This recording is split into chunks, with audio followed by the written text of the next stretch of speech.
I'm excited to be featuring a new dish. This dish is actually new to me. I'm pretty excited. So it's been a busy week, maybe for you as well. And so the amazing team at New Roots got a recipe together inspired by this week's share.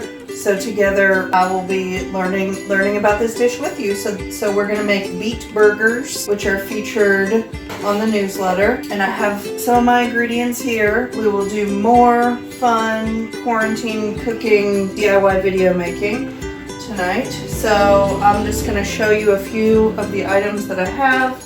According to the recipe, I have shredded the beets or grated them.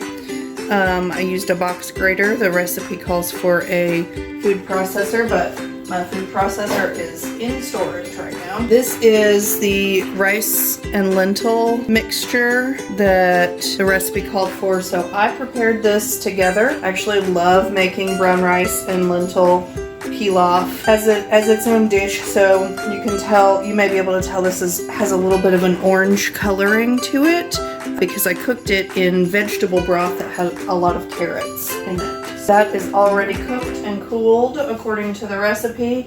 I've got my chopped onions and garlic.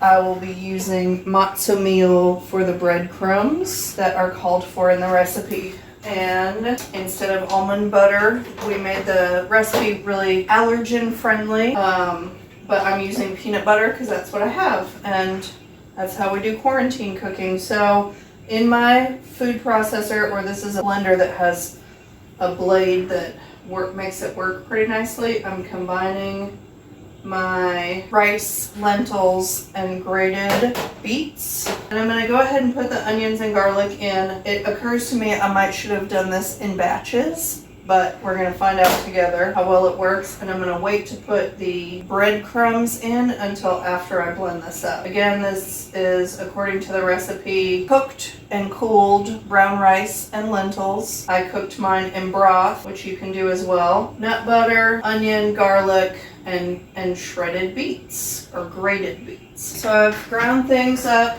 a bit, started to mix them together, and I went ahead and added my matzo meal or breadcrumbs. You can see it's turning pretty pink down here. And I'm gonna blend some more, but I wanted to mix just a little bit to get this mixed together. Blenders are trickier than food processors. Okay, so I went ahead and stopped the blending. What was at the bottom of the blender is pretty well like a paste. It's definitely well ground, and the recipe seemed like it wanted us to keep some of the vegetable and grain textures. So decided to go ahead and stop, knowing that the spices and a lot of that garlic and onion did get blended up, and I'm gonna just mix it by hand the rest of the way. And then the recipe instructs, I think, 1 hour in the refrigerator for this to sort of set itself. It's so pretty. You can see we're getting some pretty good texture.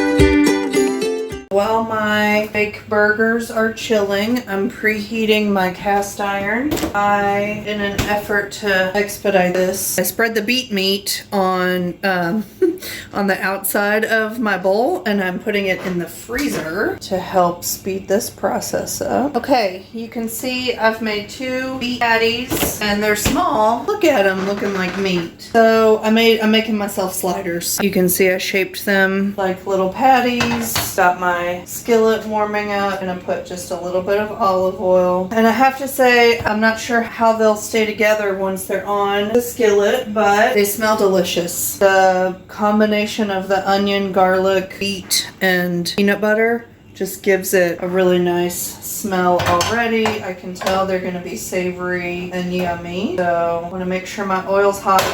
Here's what I know about pan frying vegetables of whatever sort, but especially if they're pureed like this. If your oil and your pan are not hot when the food first touches, you risk having either soggy, greasy food or it just sort of falling apart. So I'll be honest, again, I'm learning about this recipe too, so Part of me thinks we may have really delicious veggie mush, and that'll be fine. But what I'm doing to try to avoid that is making sure that the oil is good and hot, because the science of frying is that when the water in the vegetables hits the oil, if the oil's hot enough, it will go ahead and make that crispy layer that we're used to seeing on the outside of whatever fried veggies. If we wanted to test this a little bit to make sure that it's hot, if you're not able to sort of tell by either feel or smell, this is one of my little shredded beet leftovers from my grating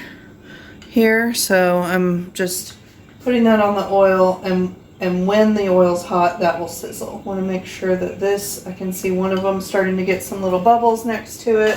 Just want to make sure this oil's hot enough.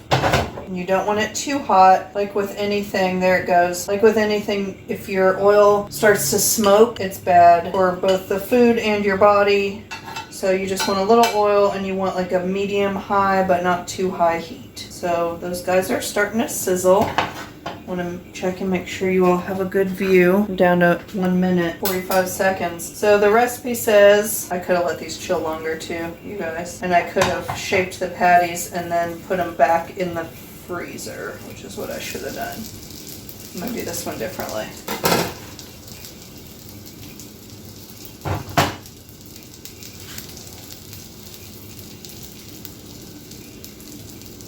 You want to, if you can, have oil wherever your food's going to go. So again, another trick to successful veggie frying is not to mess with it too much. If I started moving it around right now, whatever crisp shell it's making would be a goner. So I'm going to give my hands a wash. All right, I don't have bread, so you can see I've got my lettuce out, which is also part of the share this week.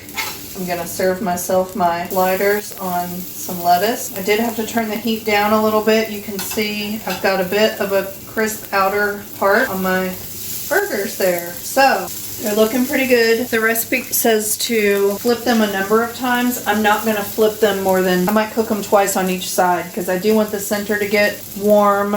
The beets and onions had not been cooked yet, although the rice and lentils had, so there's nothing raw in here.